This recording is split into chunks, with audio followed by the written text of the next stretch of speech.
Hi there, that's Victor Counted, and welcome to Biblical Wisdom for Flourishing. This is the last week of the month of May, and I thought about talking about something, reflection on a topic that I think is very important, not just for me, but some I think hopefully for you.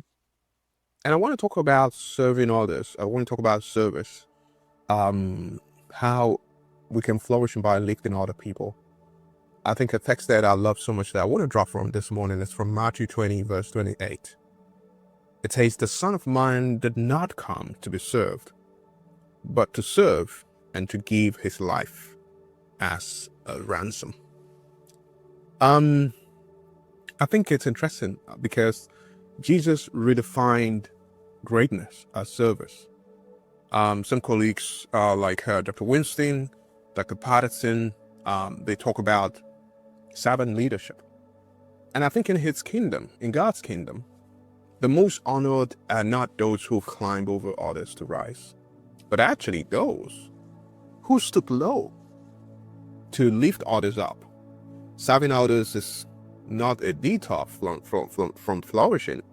It is actually a road towards flourishing. Sometimes it might look like a detour because in serving others and being the salt of the earth, you might be overlooked. Again, one of the stories in the Bible that I like so much is the story of Jesus feeding 5,000 with 5 loaves of bread and 2 fishes.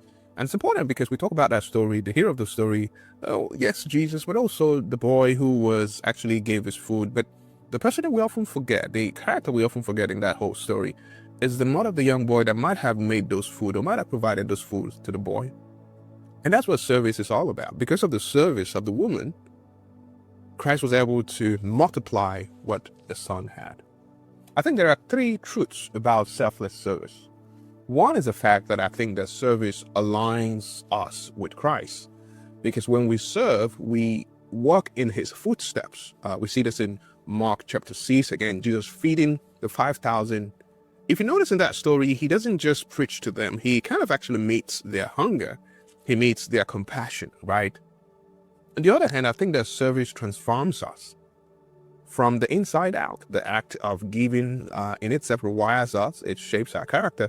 I've covered this on my psychology of giving video, which I think can be very insightful as we think about how giving, and service are all intertwined.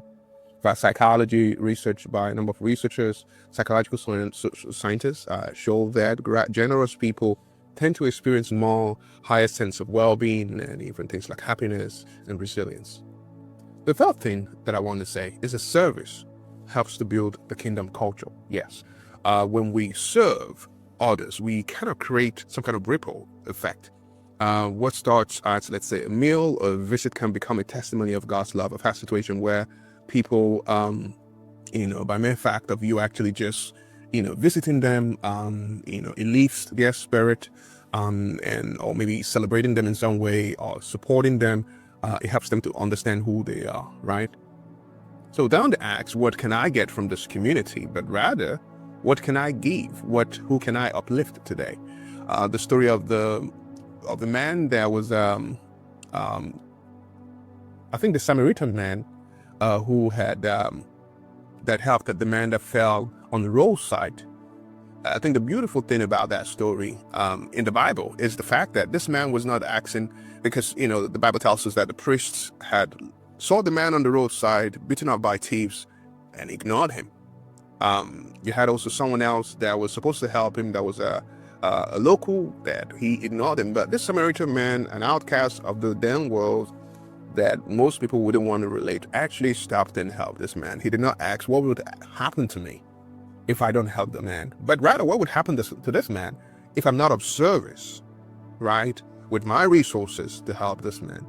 And sometimes I get it. Sometimes part of the reason why most people don't want to be of service might be an experience that they've had, or something that have happened in the past, or maybe they're afraid. In most cases, it's the fact that we've had bad experience with people and we don't want to bring that forward. We don't trust people enough to bring them in our life and be of service, because people are users, people are abusers. But a life of service requires us to always trust ourselves forward, regardless of the experience that we've had, knowing that we're not doing this for this person, but we're doing this for God. And so is there someone in your life, maybe right now, who may need some kind of help, whether it's practical help, whether it's emotional help, whether it's spiritual help? How can you serve the person without expecting something in return? That's all that's required of you this week, right? Because relationships are not side projects to your spiritual life. They are the very place where your faith becomes flesh, right? And so it's important to let love to lead you in this season, and let forgiveness heal you, let community support you, and let service flow from that direction. Because when we flourish together, we witness the kingdom of God. We witness to a kingdom that heals, a kingdom that is radiant, a kingdom that is redeeming. And I hope that you can step up to truly be an ambassador of that kingdom. This is Victor Counted, and this is Biblical Wisdom for Flourishing. I look forward to seeing you on the next one. Bye for now. 5, 4, 3, 2, 1, 0.